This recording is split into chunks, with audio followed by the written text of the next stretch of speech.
Hello and welcome to the Empowered Couples Podcast, where here you get modern, non-boring relationship advice for you and your partner to communicate like pros, fight smarter, and stay on the same team no matter the challenge that you face. I am one of your hosts, Aaron Freeman. And I'm Jocelyn Freeman, but you all just know us as the Freemans. And this episode is about handling harder seasons of marriage better with these 3 changes. And when we say seasons, by the way, this can range from a week, like that feels like a really hard season, to maybe it's a series of a couple months. And then for some, it can extend longer. But the point of this episode, as we go into the specific things that you can change, is that those seasons that feel hard can be shorter and shorter. Because they're going to happen. It's not about avoiding that times will ever feel hard. If you implement the tools and skills that we teach in all of our podcasts and programs, you certainly can prevent it from getting really, really hard. But like life, there's going to be unexpected plot twists. There's going to be stressors that you didn't plan for. You didn't put them on your New Year's resolutions or your goals. And life just presents us with things that we didn't anticipate. Same thing in marriage. So again, you can do as much to prevent them, but when there are hard moments, because there will be, it's about how can we shorten those seasons, course correct, and get back to connection and happier days faster, right? Mm-hmm. And that's one of the points we want you to take away, even before we get into the 3 changes. There can be these 2 categories that lead to harder seasons. As Jocelyn just mentioned, there are the external factors out of your control. Mm-hmm. And as you mentioned, it can be things like finances, loss of a job, some sort of lifestyle change like that. Parenting obviously brings a hard season. Mm-hmm. So there are those types of external circumstances. As we get into the 3 changes, what you'll also notice is that you can have harder seasons show up because you let happen old patterns. I don't want to give it all away, but harder seasons can come about because your own internal patterns go unchecked. And the compounding effect is that it'll lead to a harder season relationally, because of how you've been interacting, how things build up. Then there seems like there's more conflict, that smaller things are starting to escalate and escalate more quickly. And so those are the 2 things we want you to think about. External circumstances out of your control. There are still these 3 things you can do so that you can handle those better. And then also there are really the choices that you're making. And by not making these properly, you can create your own hard seasons. Yeah, very true. Well, before we get into those 3 changes, I think it's also worth noting. So we went in person to Nashville to meet with Sean Johnson and Andrew East. I'm sure a lot of you are super fans and probably recognize each of them. Andrew East being a professional football player. Sean Johnson was a U.S. Olympics gold medalist in gymnastics. And they have since then really built a great brand, and their podcast, Couple Things, is one of our favorites. It's one that we've wanted to be on for a long time, and they invited us on the show. And all that was to say, in the conversation, which I highly recommend listening to that episode, they even shared themselves that some particularly challenging seasons for them happened after each child that they had. They have 3 children, and I know all of us parents can relate to that. And one interesting thing that they also pointed out was that their hardest season was around 10 years together. Mm-hmm. And what I shared with them was that one of my favorite studies that we've read this year, it was one of the largest meta-analysis papers on marriage. And it found that at year 10 together, marriage dissatisfaction peaked. In other words, at around 10 years together, it's found that couples can be most strained. It can be the hardest part of marriage. And there were a lot of different explanations as to why in the study, many of which we talk about on our podcast and in our resources. But here's the point of that. Because some of you are probably like, oh, interesting. We're around 10 years together. Or, yeah, that was around the hardest part. But you can reach it before then. You can reach it after that. That's just statistics. The point is, we need to shift our perspective where we can envy these other couples, right? People may look to this couple, right? And envy their relationship. They're so cute on social media. They're so fun. They have this happy family, and all that's true. But they still encountered harder seasons. And that's what we need to just bring more to the forefront so that people don't feel so alone or feel like it's just happening to them, because it's about how you handle these harder moments and seasons together. So let's get into the 3 changes to make. And this will be more of a teaching podcast, though that is kind of our style anyway. Mhm. What will happen in both cases, right? So the external and how your choices of holding on to old patterns also lead to the hard seasons. That we'll start from the end. You want a positive result. Mhm. So whether it's relationally, you feel like things are a lot harder, your love account is lower, you're more quick to react with one another, and that's what's making it feel like a hard season, or it's the external circumstances. You're wanting a better result. You're wanting more ease, you're wanting more clarity, you're wanting more income, you're wanting more collaboration and understanding, Mhm. you're wanting to live in a better place, a better job, like whatever it is, there's a result that you're wanting. So it seems obvious, right, that how we get a better result is that we have to take a different or more effective action. Mhm. And that's where a lot of people focus. However, we have to really get down to the psychology here that there's an effect of which actions you even see to take Mhm. or will seek out. And that's based on your attitude towards the situation, the attitude towards your partner, or even your attitude about yourself, right? Mhm. It's like self perception. So you have to look at the perception that you have about the circumstance, Yep. about yourself, or about your partner. Mhm. And when we say perception, it's an easy one to say, oh, that makes sense. The hard thing about it in your actual life is that when we say perception, it's really more like the belief. Mm. We don't see it as if it's a choice. I could see it this way or I could see it this way. The circumstance or the interactions with your partner are the way they are, and you have a belief about it. Yep. This shouldn't have happened. It's my fault that we're in this financial issue. It's their fault. Is yeah, yeah, yeah.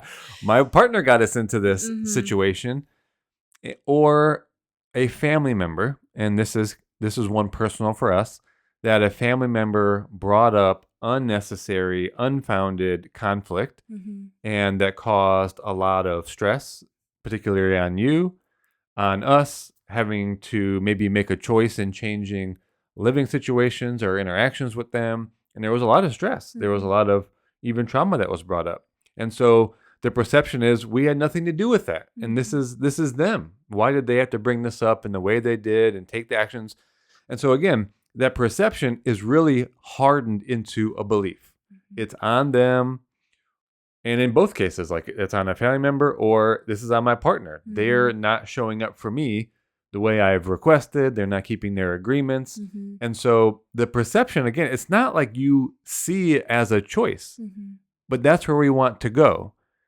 You see it as a belief, and that belief is a fact for you. It's a reality. And when it lives that way for you, it's difficult to challenge it. Yep. So you do throw the responsibility of the action or the change or the result out somewhere else. Yeah.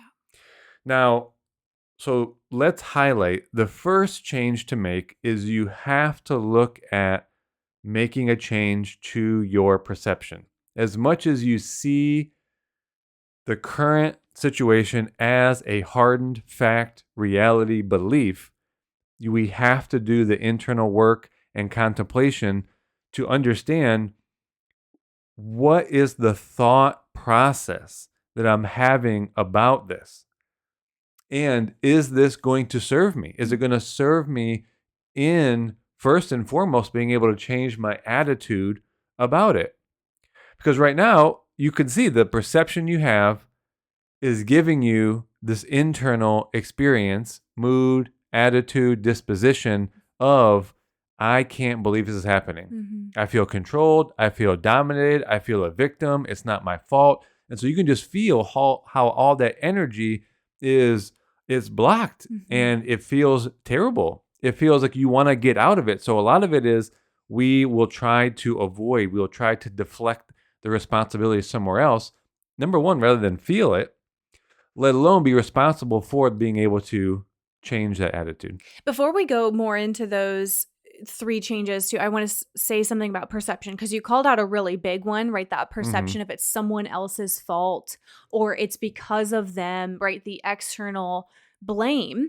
And that's certainly a big one. Another one that comes to mind is like, this shouldn't be happening, Mhm. right? So maybe it is something within your relationship. You're in a series where it's just this perfect storm of all these circumstances. And like Aaron portrayed earlier, it's like you're arguing more, you haven't been as intimate, every interaction feels like you're oil and water.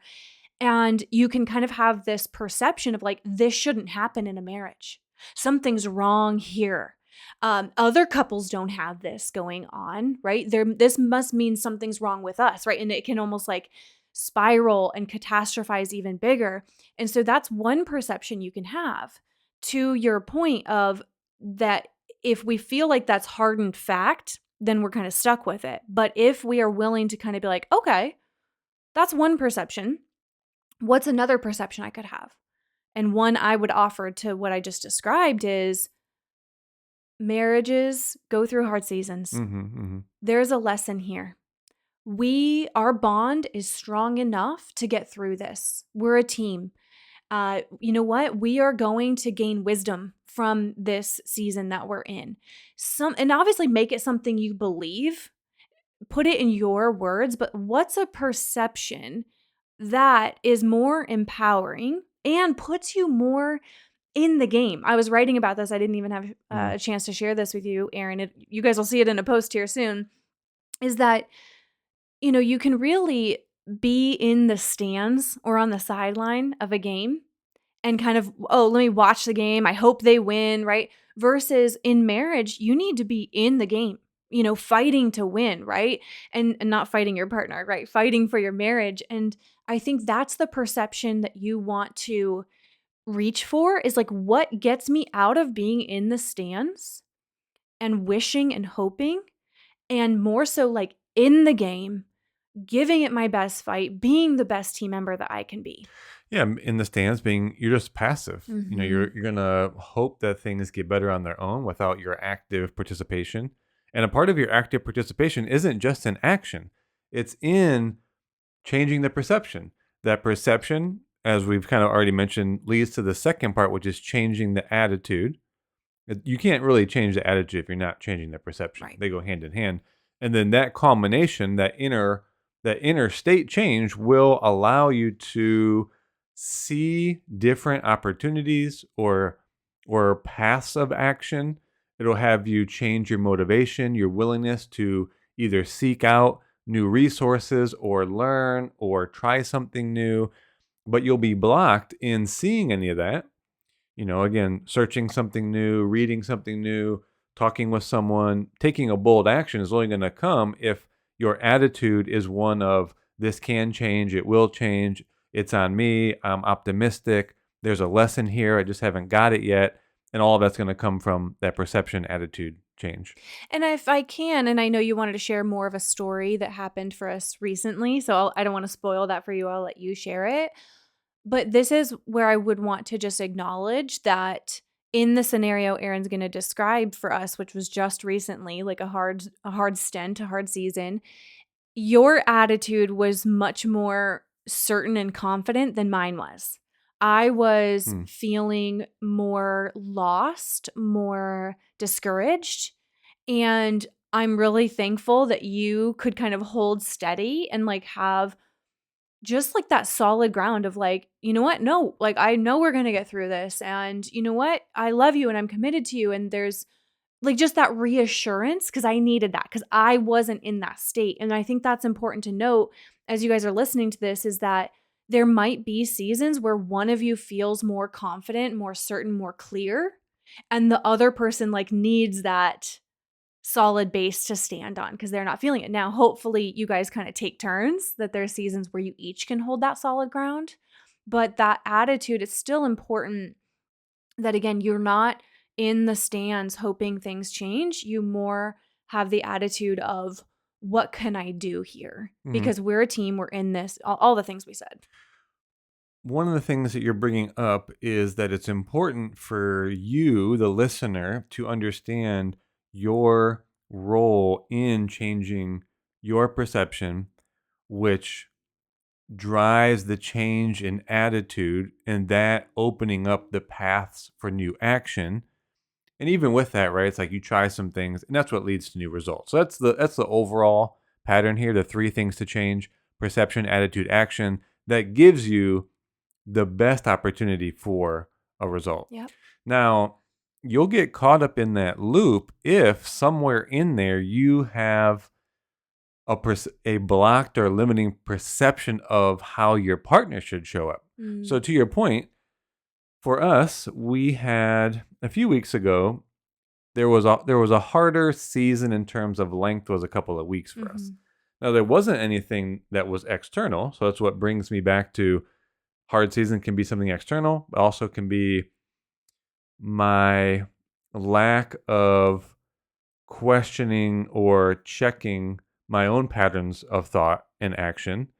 In this case, it was I was starting to see our interactions and some of the things that you were suggesting or communicating to me as that there was an unbalance of expectations, or and it was uneven what was being expected of us.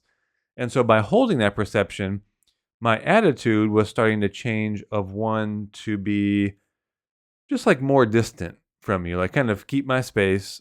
But ultimately, then it just created more tension. And then if you brought something up, then I would react more quickly, or I would, you know, be more quiet, Mhm. throughout, and I wouldn't make those interactions for love account deposits throughout the day. And that can go for a few days, but when that goes unchecked for say a week, that's Mhm. going to be felt by your partner, and Yep. it was felt by you. And when that happens, even though it's kind of me being on my own, it makes you feel more unloved, right? And Mhm. so that's the real effect. And it really took me identifying that that was the pattern.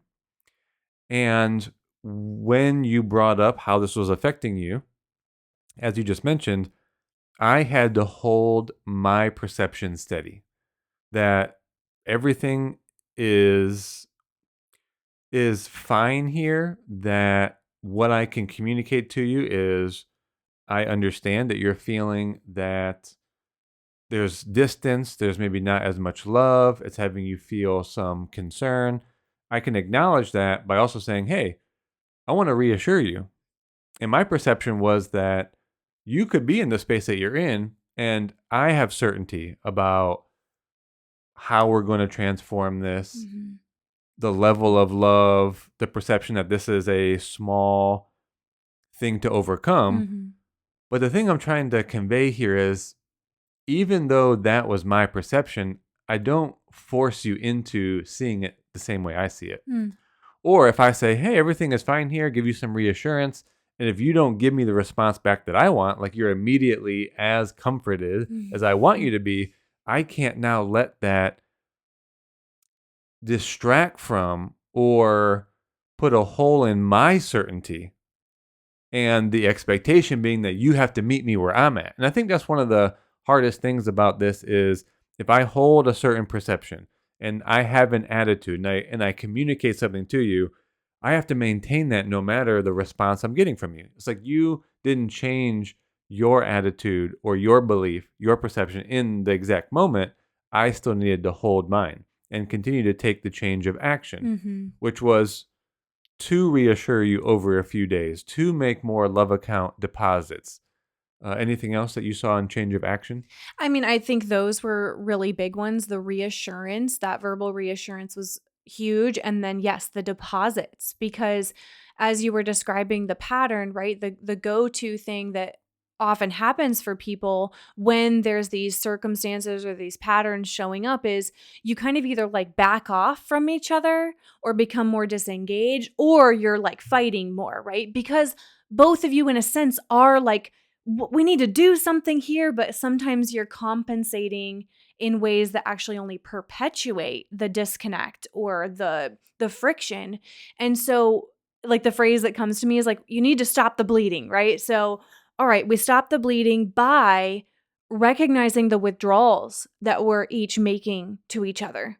What are those withdrawals that you're making to me? What are Mhm. the withdrawals I'm making to you? Mhm. And then, second to that, let me increase the deposits. Mhm.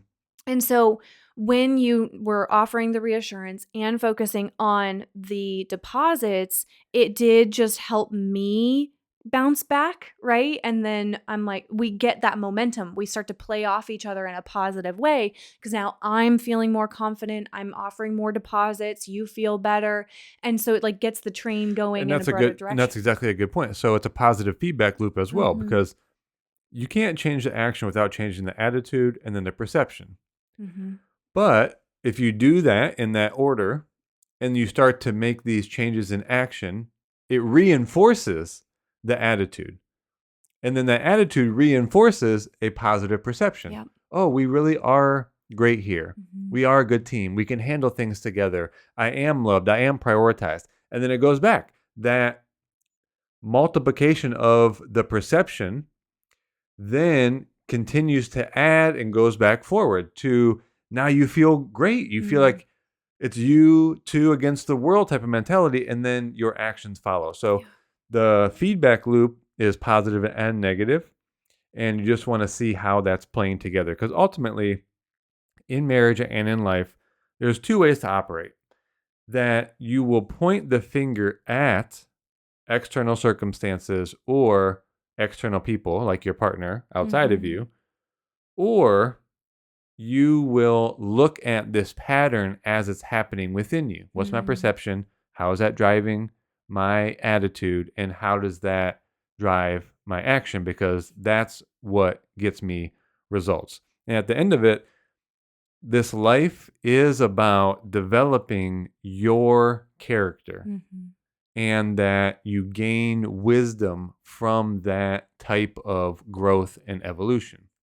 And the character development, I believe, is really as simple as that process of having wiser, Mm. more adapted, more flexible, more broadened perceptions, attitudes, and actions. It really is. But that, what you just said, I really want to underline that because that really is a completely different way to operate than most people do.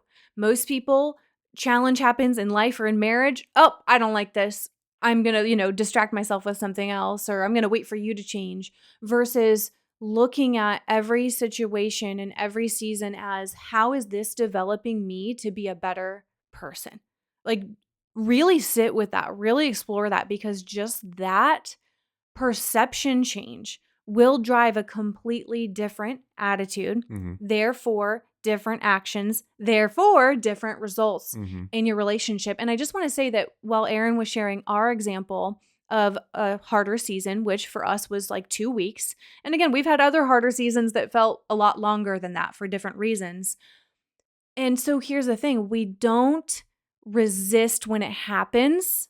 We might for a moment, Yeah. like where I'm like, okay, Sometimes a little bit sometimes. no, what I mean by that is like, because we've been through hard seasons before, it's in a sense like, okay, we aren't expecting the fantasy. We're not expecting like just peak moments. It's like, okay, this is a valley.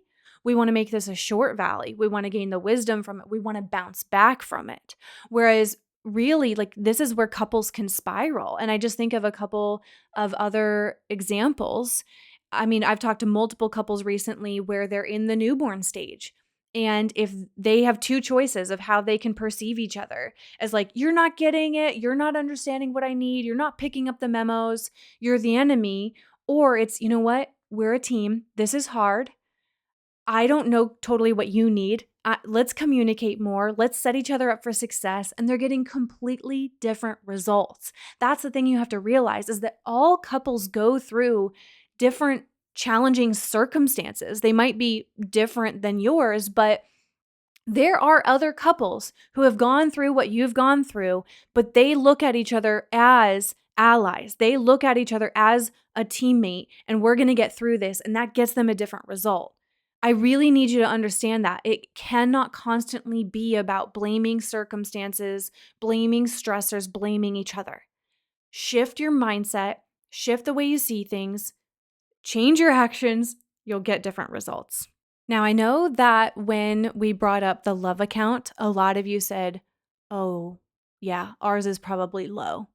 And it could be low for various reasons. It happens to all of us when we get busy, get distracted, lots going on, maybe a hard season for different reasons. And so that's why I would encourage you as a positive action to take in order to create this feedback loop that we talked and get good momentum going is to actually sign up for our 30-day couples challenge. For those of you who are newer here, we have 2 challenges. The level 1 is called Prioritizing Us. And the level 2 is Rebuilding Us. We absolutely recommend doing the level 1 no matter what season you're in. The Prioritizing Us challenge is going to focus on love deposits. It's going to focus on improving your communication. It's going to give you connection prompts to have great conversations with each other. So we will link that in the show notes as well. Get signed up for the next round. That's at mycoupleschallenge.com. We'll also link the level 2 challenge below that you can see. And maybe that's a better fit. If you're in a season where you actually need to do some repair, you need to do some rebuilding of the foundation that may have been rattled, that would be a great place to start. But that's an incredible resource to get that positive momentum going, to, stop the negative interactions and really remember that you love each other, to create those interactions that fill each other up and remind you like this is what we love are these interactions with each other. So the challenge is an incredible resource and we'll link that. But if you enjoyed today's episode, send us a message. If you're new here, make sure you hit the subscribe button so you can hear past and future episodes. And if you take away value from our show, it would mean so much to us if you would hit the 5 stars on whichever platform that you're listening on. Maybe even write a sentence. We love to read the reviews. But with that, you guys, we will talk to you on the next episode.